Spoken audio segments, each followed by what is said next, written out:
तो ये श्री कृष्ण जी जो पहले जगन्नाथ, उस जगन्नाथ मंदिर में जो 3 मूर्तियां हैं उनमें सबसे पहले श्री कृष्ण जी की मूर्ति थी। तो श्री कृष्ण जी कहां तक के जगन्नाथ हैं, इनका जीवन चरित्र श्री विष्णु पुराण से आपको दिखा दिया गया है, पेज नंबर 285 से। अब आप खुद ही निर्णय कर लेना ये कहां तक के जगन्नाथ हैं। आगे दूसरी मूर्ति है श्री बलराम जी की, जो कि उनके बड़े भाई हैं।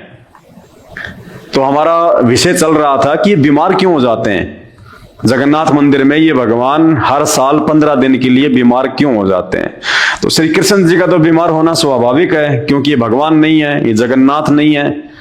और आप और हमारी तरह एक आम व्यक्ति की भूमिका की इन्होंने। थोड़ी बहुत जो शक्तियां होती हैं ये ऊपर से लेके आते हैं, जिनका ये दिखावा करते हैं, प्रचार प्रसार करते हैं। आम व्यक्ति इनको अपने से जो है वो श्रेष्ठ मान के और इनको भगवान की संज्ञा में ले लेता है। दूसरे श्री बलराम जी, तो ये आपके सामने श्री विष्णु पुराण है।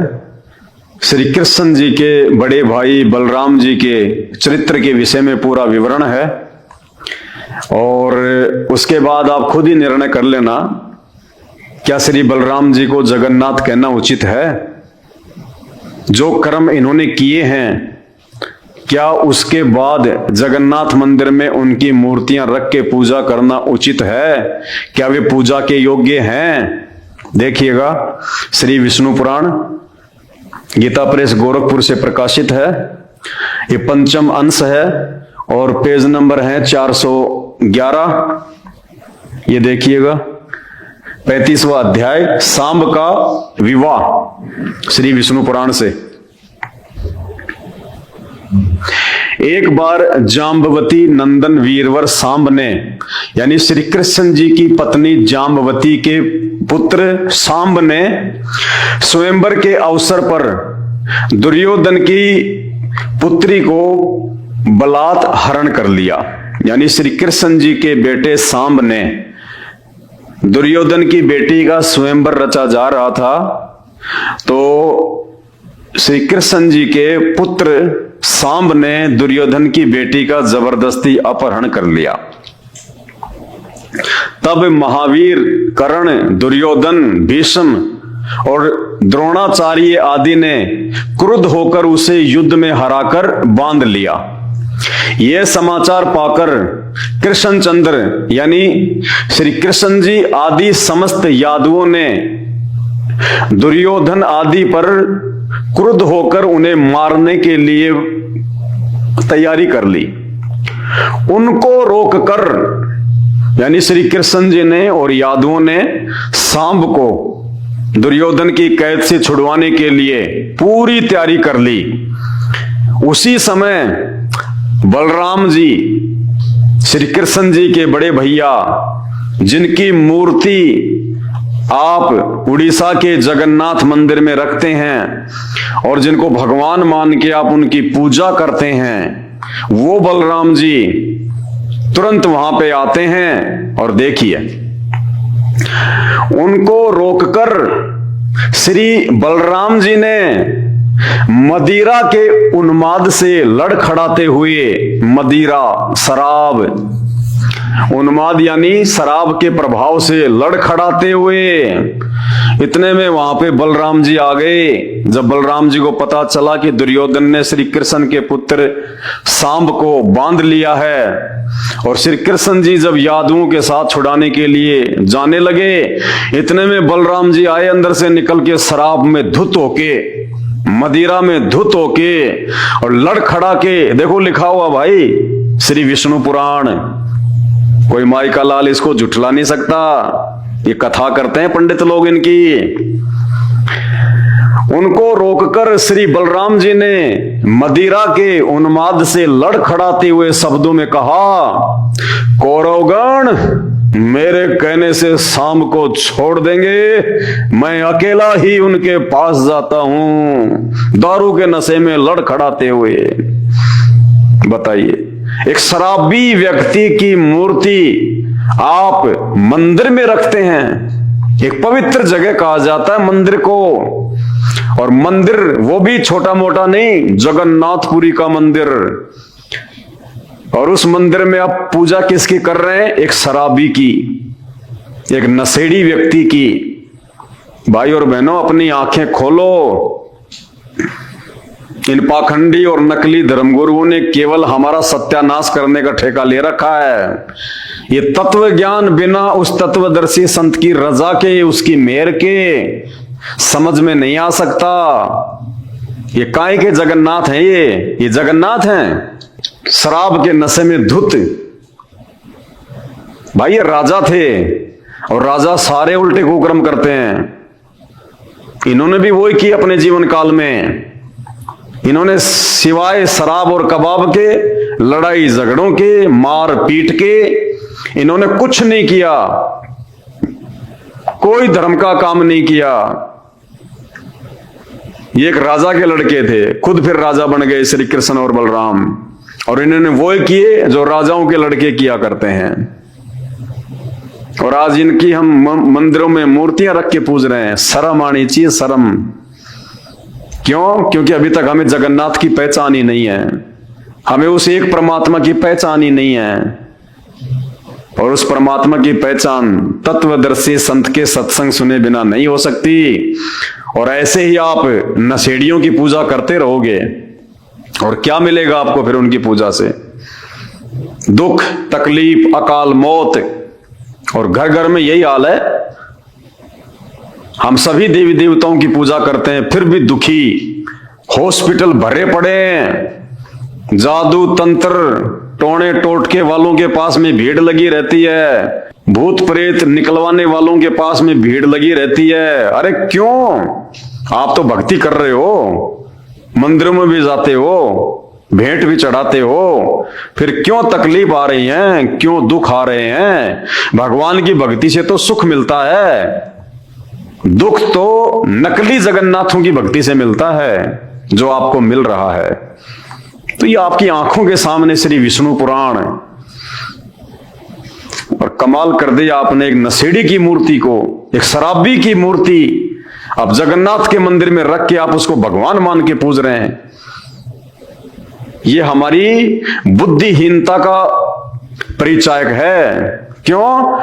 क्योंकि नकली और पाखंडी धर्मगुरुओं ने हमारे इन धर्म शास्त्रों में लिखी हुई सच्चाई से दूर रखा।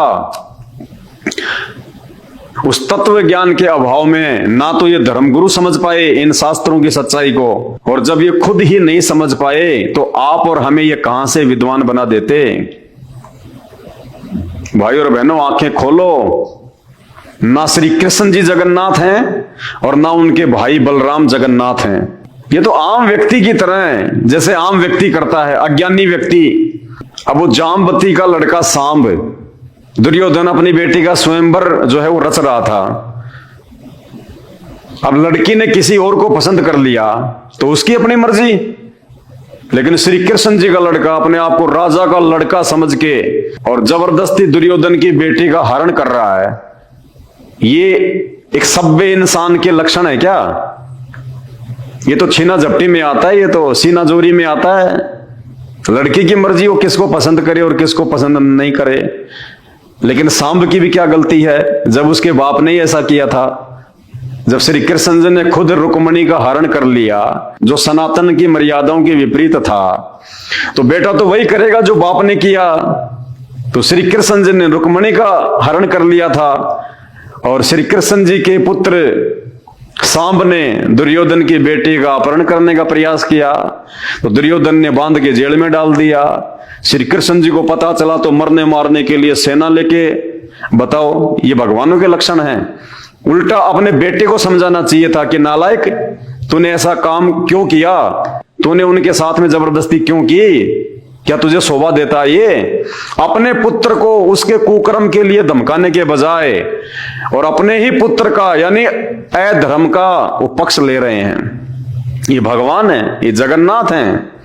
और ऊपर से वो बलराम जी उनको कह रहा तुम सब यहीं रुक जाओ, मैं अकेला ही जाके ले आऊंगा।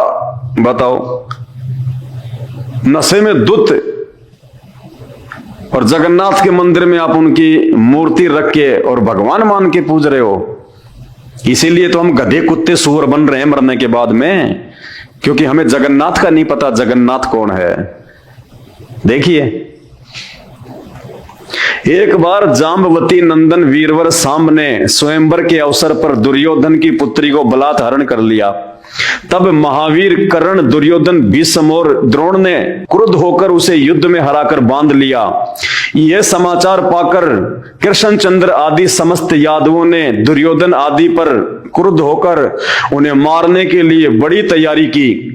उनको रोककर श्री बलराम जी ने मदिरा के उन्माद से लड़खड़ाते हुए शब्दों में कहा, कौरवगण मेरे कहने से सांब को छोड़ देंगे, अतः मैं अकेला ही उनके पास जाता हूं। ये है इनका चरित्र, आम व्यक्ति से नीचे गिरा हुआ इनका चरित्र, जिनको आप भगवान मानते हैं। तो भाइयों, कैसे मोक्ष की प्राप्ति हो जाती? तभी तो आज ये दुनिया भर में इंसानों से ज्यादा जानवरों की संख्या है, क्योंकि जो व्यक्ति मानव शरीर प्राप्त करके एक पूर्ण परमात्मा असली जगन्नाथ की भक्ति नहीं करता, तत्वदर्शी संत को अपना गुरु धारण करके, वो फिर 84 लाख योनियों में भटकता रहता है जन्म जन्मांतर। इसलिए आज से पहले हमारे पूर्वज जो ब्रह्मा विष्णु महेश 33 करोड़ देवी देवताओं की भक्ति करते थे, मरने के बाद में वो सब 84 लाख योनियों में भटक रहे हैं। आज सुअवसर प्राप्त है, आज वो जगन्नाथ धरती पे प्रकट है, जिसको हम जगन्नाथ कह सकते हैं। ये है वो जगन्नाथ, संत रामपाल जी भगवान, पूर्ण परमात्मा, जिन्होंने वो जगन्नाथ का मंदिर बनवाया था। अभी तक आपको पूरी हिस्ट्री का भी नहीं पता है, उड़ीसा के पुरी में जगन्नाथ मंदिर की स्थापना कैसे हुई थी। अरे वहां के राजा इंद्रदमन ने तो 5 बार मंदिर बनवाया था, 5 बार। और जैसे ही मंदिर बन के तैयार होता, समुद्र आके मंदिर को ढहा जाता अपने पानी के वेग से। अगर श्री कृष्ण जी अगर जगन्नाथ थे, परमात्मा थे, समर्थ थे, तो क्यों मंदिर को टूटने दे रहे थे? राजा इंद्रदमन तो श्री कृष्ण जी का मंदिर बनवा रहा था, तो श्री कृष्ण जी अपने ही मंदिर की सुरक्षा नहीं कर पाए, और 5 बार राजा इंद्रदमन ने मंदिर बनवाया और वो समुद्र उसे तोड़ डालता। अंत में वो कबीर परमात्मा, सारी सृष्टि का रचनहार, वो जगन्नाथ, जिसने ब्रह्मा विष्णु महेश के बाप को, शैतान को, उस काल को वचन दिया था। काल ने परमात्मा से वरदान मांगा था कि परमात्मा, द्वापर युग में मेरा पुत्र विष्णु श्री कृष्ण अवतार में धरती पे जाएगा, और उसके मरने के बाद में उड़ीसा में उसके नाम से एक जगन्नाथपुरी का मंदिर बनेगा, और समुद्र उस मंदिर को नहीं बनने देगा, वो प्रतिशोध लेगा समुद्र। किस बात का? कि जब वो मेरा बेटा कृष्ण त्रेता युग में रामचंद्र रूप में गया था और 14 साल का उसको वनवास हुआ, रावण उसकी पत्नी का हरण कर ले गया। अपनी पत्नी को वापस लाने के लिए, समुद्र पार करने के लिए उसने 3 दिन तक समुद्र से याचना की थी कि मुझे रास्ता दे दो, लेकिन समुद्र टस से मस नहीं हुआ। तब श्री रामचंद्र जी ने अपना अग्नि बाण निकाला और उस समुद्र को गालियां दी, नीच और गुलाम कहा। उसके बाद वो समुद्र एक ब्राह्मण के रूप में प्रकट हुआ और उसने कहा कि आपकी सेना में नल और नील नाम के 2 व्यक्ति हैं, उनके हाथ में उनके गुरुदेव के द्वारा दी गई एक ऐसी शक्ति है, उनके हाथ से कोई भी वस्तु पानी में नहीं डूबती। इतना कहकर समुद्र अंतर्ध्यान हो गया। उस बात का प्रतिशोध जो श्री रामचंद्र जी ने समुद्र को गालियां दी थी जब उसने रास्ता नहीं दिया था, वो समुद्र उन गालियों का प्रतिशोध लेगा और वो फिर द्वापर में उड़ीसा में वो जगन्नाथ का मंदिर नहीं बनने देगा, बार बार उसको वो नष्ट कर देगा। तो हे परमात्मा, आप द्वापर में जगन्नाथपुरी का वो मंदिर बनवाने में सहयोग करना। तो अपने वायदे के अनुसार, अपने वचन के अनुसार उस कबीर परमात्मा ने, जो आज सतगुरु रामपाल जी के रूप में, तत्वदर्शी संत के रूप में आप और हमारा परम सौभाग्य है कि वे धरती पे प्रकट हैं, उस परमेश्वर ने वहां जाकर और वो जगन्नाथपुरी में वो मंदिर बनवाया था, समुद्र को रोका था। इंद्रदमन को कहा कि भाई ये मंदिर मैं बनवा सकता हूं, अगर तुझे बनवाना हो तो मैं वहां बैठा हूं समुद्र के पास में, आ जाना। दूसरे दिन इंद्रदमन वहां गया, परमात्मा से प्रार्थना करी और कहा कि भाई आप मंदिर बनवाओ, अब की बार ये समुद्र आपका मंदिर नहीं तोड़ सकता। और जैसे ही मंदिर बनके तैयार हुआ, उसी समय समुद्र अपने पूरे वेग से 40-50 फुट ऊंची लहरों के साथ में मंदिर को तोड़ने के लिए आगे बढ़ा। लेकिन सामने वो कबीर परमात्मा बैठे हुए थे वहां पे, जिसको कबीर चोरा भी कहते हैं। आज भी वहां पे वो यादगार है जहां बैठ के कबीर परमात्मा ने समुद्र को रोका था। कबीर चोरा के नाम से आज भी वो स्थान उस मंदिर के पास वहां पर है। तो समुद्र उससे आगे नहीं बढ़ पाया और कहा कि भगवान मुझे रास्ता दो। बोलो भाई क्यों? कि मुझे मंदिर तोड़ना है। बोला क्यों तोड़ना भाई, मंदिर से तेरी क्या दुश्मनी है? बोला इसने मुझे त्रेता युग में जब ये राम रूप में आया था, विष्णु का अवतार, तो इसने मुझे गालियां दी थी, भला बुरा कहा था, मैं उसका प्रतिशोध लूंगा। तब परमात्मा ने कहा था कि भाई आप इस मंदिर को नहीं तोड़ पाओगे। बोला मुझे तोड़ना है। तो बोला तोड़ ले जाके, फिर मुझसे क्या पूछ रहा है? बोला आपकी शक्ति से मैं आगे तो नहीं बढ़ पा रहा। तो बोला तू मंदिर नहीं तोड़ पाएगा। तो बोला महाराज कोई तो उपाय बताओ अपनी बेइज्जती का बदला लेने का। तब उस कबीर परमात्मा ने कहा था कि आप इस मंदिर को तो तोड़ नहीं पाओगे, लेकिन अगर आपको बदला ही लेना है तो श्री कृष्ण जी की जो द्वारिका है उसको जाके डुबो दो पानी में पूरी, लेकिन थोड़ी बहुत छोड़ देना, ताकि आने वाले समय में ये सबूत रह जाए कि हाँ यहाँ पे कोई द्वारिका थी, वरना लोग विश्वास ही नहीं करेंगे। उसके बाद में समुद्र ने उस द्वारिका को डुबोया था। तो भाई और बहनों, इस कहानी को पूरी सुनने के लिए, इस यथार्थ सच्चाई को पूरी जानने के लिए आप YouTube पे सर्च करें संत रामपाल जी महाराज के सत्संग, सृष्टि रचना को सर्च करें।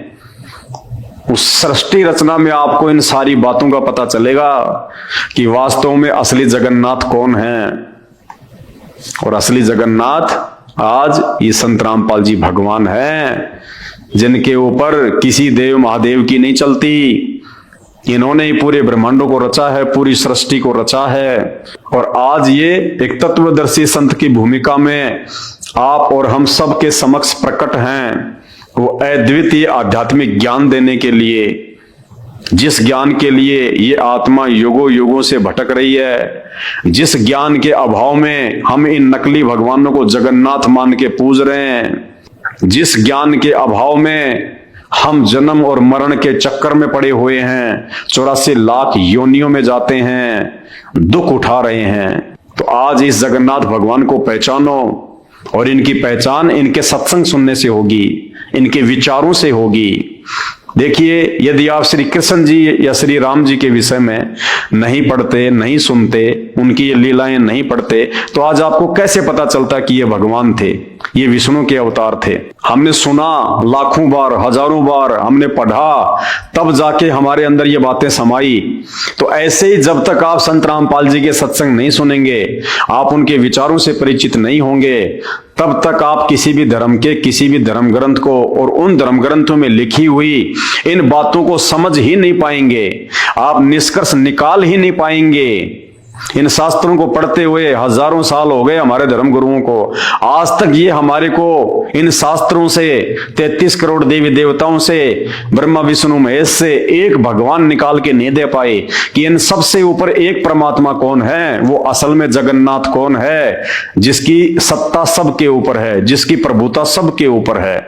और उस जगन्नाथ की यदि हम शरण में आ जाएं तो हमारा बेड़ा पार हो सकता है, हमारा जन्म मरण का ये असाध्य रोग समाप्त हो सकता है। हम 84 लाख योनियों में पशु पक्षी ना बनकर सदा के लिए उस परमेश्वर के लोक में जाके शाश्वत सुख प्राप्त कर सकते हैं, जहां जाने के बाद में ना कभी मृत्यु होती है, ना कभी बुढ़ापा आता है, ना कभी शरीर में कोई रोग होता है, क्योंकि बॉडी ऐसी रहेगी, लेकिन ये 5 तत्व का शरीर नहीं होगा, हार्ड मास का नहीं होगा, नूरी तत्व का शरीर मिलेगा वहां पे।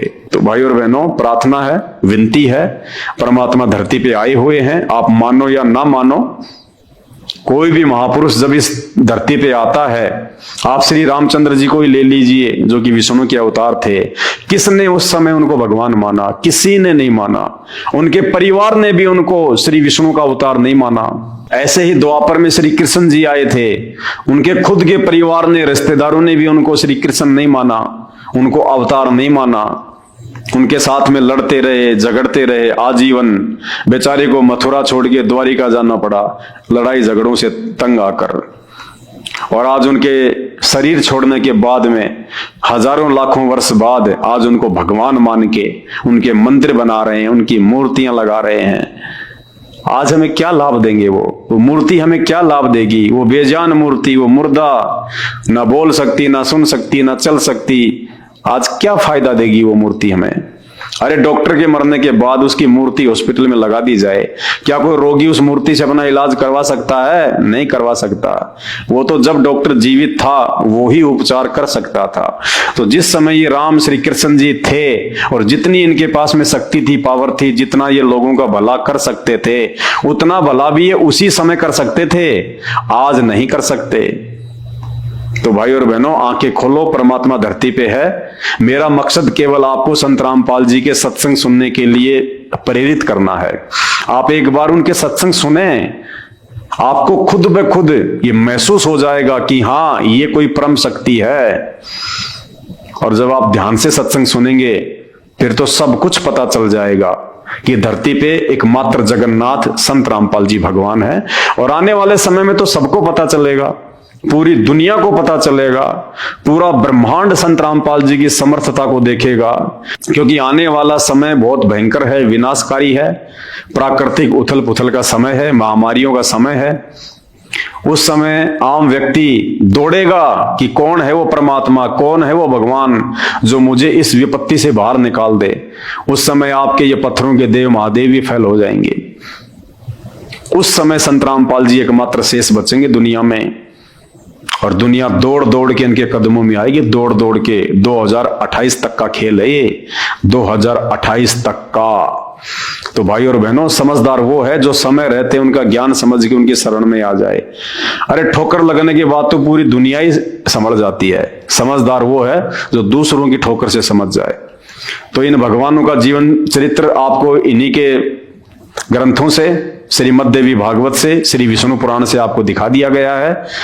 श्री कृष्ण जी कहां तक जगन्नाथ हैं, जो एक पुत्र प्राप्ति के लिए शंकर जी के आगे हाथ फैला रहे हैं, तपस्या कर रहे हैं, विनती कर रहे हैं। एक गांधारी, एक आम स्त्री के श्राप के कारण श्री कृष्ण जी का पूरा परिवार नष्ट हो गया, यादव कुल नष्ट हो गया। वो अपने परिवार को नहीं बचा पाए। महाभारत के युद्ध के दौरान श्री कृष्ण जी का सगा भांजा अभिमन्यु मृत्यु को प्राप्त हो गया। उनकी बहन सुभद्रा रो रही थी, चीख रही थी, चिल्ला रही थी। श्री कृष्ण जी अपने सगे भांजे को जीवित नहीं कर पाए। उसी सुभद्रा की फोटो बीच में जगन्नाथपुरी मंदिर में लगा रखी है मूर्ति। वो सुभद्रा जो अपने खुद के पुत्र की प्राप्ति के लिए श्री कृष्ण के आगे हाथ जोड़ रही थी और श्री कृष्ण जी भी नहीं बचा पाए। तो श्री बलराम जी, श्री कृष्ण जी और उनकी बहन सुभद्रा ये पूजा के योग्य नहीं है। ये कोई जगन्नाथ नहीं है। ये तो जगन्नाथ के पैरों की धूल के बराबर भी नहीं है।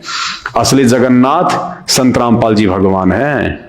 समय रहते इनके सत्संग सुनना शुरू कर दो, अपना आत्म कल्याण करवा लो, वरना कल को मजबूरन दुखी होके, परेशान होके, नाक रगड़ के आना पड़ेगा। आज के वीडियो में केवल इतना ही। फिर परमात्मा प्रेरणा करेंगे, समय समय पर आपके लिए सत्य आध्यात्मिक जानकारी लेके आते रहेंगे। बंदी छोड़ सतगुरु रामपाल जी भगवान की जय हो।